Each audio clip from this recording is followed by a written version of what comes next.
On the edge of the brook lived a little ant. She was smaller than most, often ignored by the others in her colony. While the rest marched in organized lines, gathering food and building tunnels, she often found herself daydreaming, watching the water ripple, the birds fly, the leaves drift. She believed in something more than duty. She believed in beauty. One hot afternoon, while the sun pierced through the forest canopy, the little ant ventured farther than she ever had before. She was thirsty. Her tiny legs ached from walking, and the heat pressed against her like an invisible hand. Eventually, she reached the brook. She bent down, touching her antennae to the water's surface, sipping gently. But just as she leaned forward, the stone she stood on slipped beneath her. She tumbled in. The current, though weak to any larger creature, was a raging storm for her. She flailed, her legs kicking the water, her tiny voice unheard as she cried for help. Panic set in. She thought of home, of the tunnel where she slept, of the warm earth. But now she could feel herself being carried away, helpless and drowning. Above, on the branch of a tree, a dove sat. Pure white feathers, soft eyes, and a heart that had always leaned toward compassion. The dove was watching the brook too, just like she did every day. But today, something felt off. A sudden flutter in the water caught her attention. She looked down and saw the ant struggling, fighting to stay above water. Without hesitation, the dove flew down, fast and graceful. She snapped a broad leaf off a nearby tree and dropped it precisely where the ant was. The leaf landed like a small boat, gently cradling the ant. The ant, barely conscious, crawled onto it, her tiny body shivering. The leaf floated toward the shore, and when it reached the bank, the ant slowly dragged herself onto the dry earth. For a long time, she didn't move. Her chest rose and fell with every desperate breath. The dove stayed nearby, perched on a low branch, watching carefully. When the ant finally sat up, she looked around and saw the dove. Their eyes met.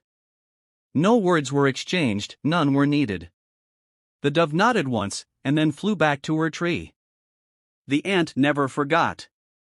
Days passed. The forest remained calm, humming its usual rhythm. The ant went back to her duties but with a changed heart. She had seen death, and she had seen mercy. She had felt small and powerless, yet saved by something so big and kind. She began noticing the world more. When another ant was tired, she offered to carry extra weight. When the old ants needed help, she was the first to step forward. Her colony began noticing her more, not because of her size or strength, but because of her spirit. One day, as she was foraging near the same brook, she heard something: footsteps. Not the light steps of an animal, but the heavy crunch of boots. A human. Rare in this part of the forest. The ant climbed a blade of grass to get a better view. What she saw sent a chill down her spine. A hunter was approaching the brook, holding a slingshot. His eyes scanned the trees above, and then he spotted her. Not her, the dove.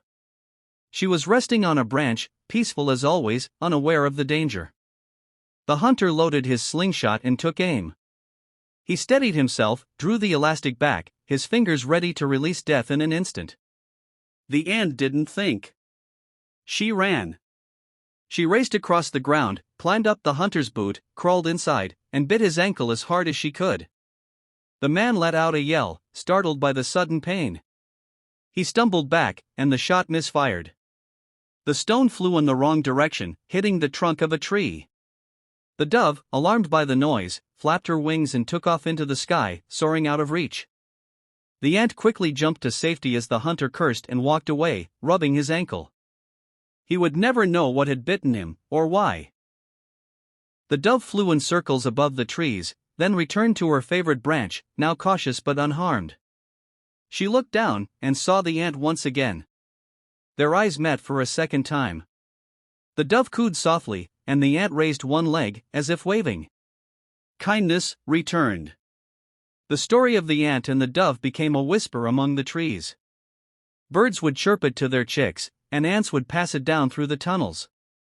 Even the wind carried it, echoing the truth that no act of kindness is ever wasted, no matter how small.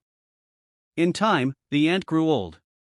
Her legs no longer moved with the speed they once had, and her eyes began to dim. But her spirit never faded. The colony had long accepted her as one of their finest. Not because of her strength or her size, but because she carried within her the memory of something pure. The dove too lived on. She would visit the brook every day, always glancing toward the spot where she had once dropped the leaf.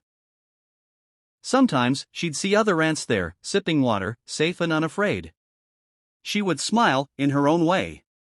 Years later, a storm swept through the forest. Trees bent, rivers swelled, and the sky roared.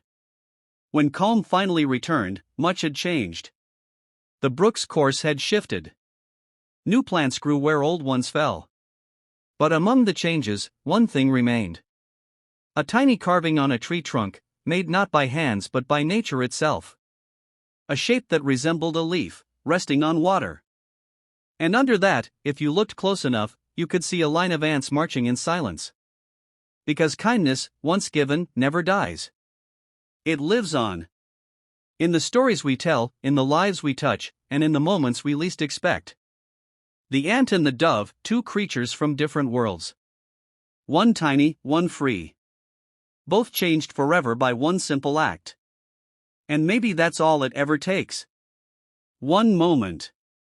One choice. One small act of kindness. Even the tiniest drop of water creates ripples across an entire pond. Even the smallest heart.